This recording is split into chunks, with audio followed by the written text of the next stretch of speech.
ఒకసారి ఈ టెంపరేచర్స్ చూడండి.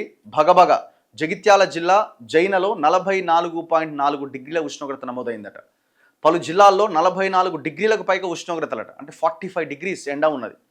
దయచేసి బయటికి వెళ్ళకండి. బయటికి తప్పనిసరి పరిస్థితుల్లో వెళ్ళాల్సి వస్తే మీ రుమాలు ధరించడమో, క్యాప్ పెట్టుకోవడమో, లేకపోతే ఈ అంబ్రెల్లా గొడుగు ఛత్రి తీసుకెళ్లడమో ఏదో ఒక ప్రయత్నం చేయండి. తప్పనిసరి పరిస్థితుల్లో వెళ్ళాల్సి వస్తే ఇంట్లో ఉన్న బాడీ డీహైడ్రేషన్ అవుతుంది ఫ్యాన్ కింద ఉన్నా కూడా. సో వాటర్ కంటెంట్ ఎక్కువగా తీసుకునే ప్రయత్నం చేయండి. వాటర్ కంటెంట్ ఉన్న ఫుడ్ని తీసుకునే ప్రయత్నం చేయండి.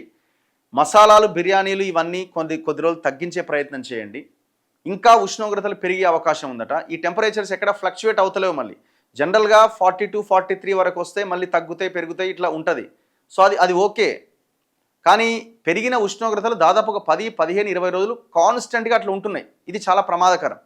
ఇది మనం చేసుకున్న పాపమే. చెట్లు కొట్టేసినాం, గుట్టలు పుట్టలు లేకుండా చేసినాం, అంత ఖతం చేస్తున్నాం కదా మొత్తం వ్యవస్థనంతా. సో ఈ టెంపరేచర్స్ ఆటోమేటిక్గా పెరుగుతాయి. ఒకప్పుడు ఉన్న టెంపరేచర్స్ ఇప్పుడు ఉన్నాయా? ఇప్పుడు ఇప్పుడు కార్లో అప్పుడు ఏసీలు ఏముండే, అసలు ఎట్లాంటి ఏసీలు ఉండే?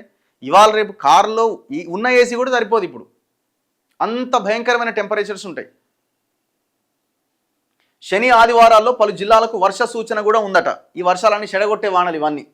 సో అందుకే టెంపరేచర్స్ చాలా దారుణంగా ఉన్నాయి. బయటికి వెళ్ళకండి దయచేసి. పిల్లల్ని, పెద్దవాళ్ళు 65+ ఏజ్ ఉన్న వాళ్ళు కూడా బయట తిరగకపోవడమే చాలా బెటర్. ఇప్పటికే దాదాపు 12-13 మంది చచ్చిపోయారు తెలంగాణలో వడదెబ్బకి.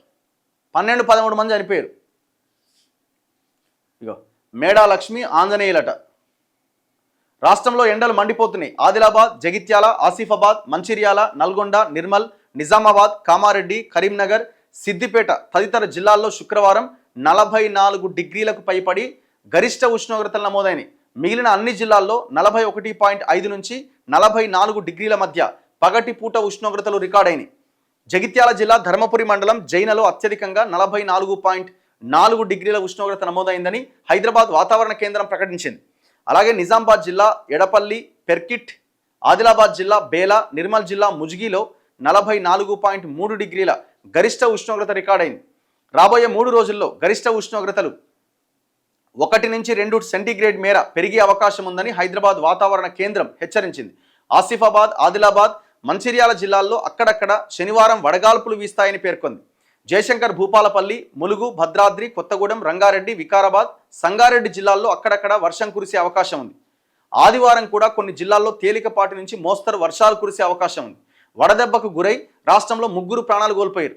ఖమ్మం జిల్లా వైరా మండలం విప్పులమడకు చెందిన మేడా లక్ష్మి రేకుల ఇంట్లో నివాసం ఉంటుంది. ఆమె వయసు ఎంత? 65 సంవత్సరాలు. ఎండ తీవ్రత, ఉక్కపోతతో 4 రోజుల క్రితం అస్వస్థతకు గురైన లక్ష్మి ఆసుపత్రిలో చికిత్స పొందుతూ గురువారం రాత్రి మరణించింది. ఖమ్మం జిల్లా చింతకాని మండలం నాగులవంచ గ్రామానికి చెందిన అమరబోయిన ధనలక్ష్మి అనే భవన నిర్మాణ కార్మికులు భర్తతో కలిసి శుక్రవారం ఉదయం పనికి పోయింది. సాయంత్రం ఇంటికి తిరిగొచ్చాక స్పృహ తప్పి పడిపోయి ఆపై ప్రాణాలు కోల్పోయింది. అలాగే నాగర్ కర్నూలు జిల్లా తాడూరు మండలంలోని యంగంపల్లి గ్రామానికి చెందిన ఆంజనేయులు అనే వ్యవసాయ కూలి గురువారం పనికి వెళ్ళొచ్చాక అస్వస్థతకు గురైండు. నాగర్ కర్నూలు జిల్లా ఆసుపత్రిలో చికిత్స పొందుతూ మరణించిండు. అన్ని వడదెబ్బ మృతులే. చాలా దారుణంగా ఉంది సిచ్యువేషన్.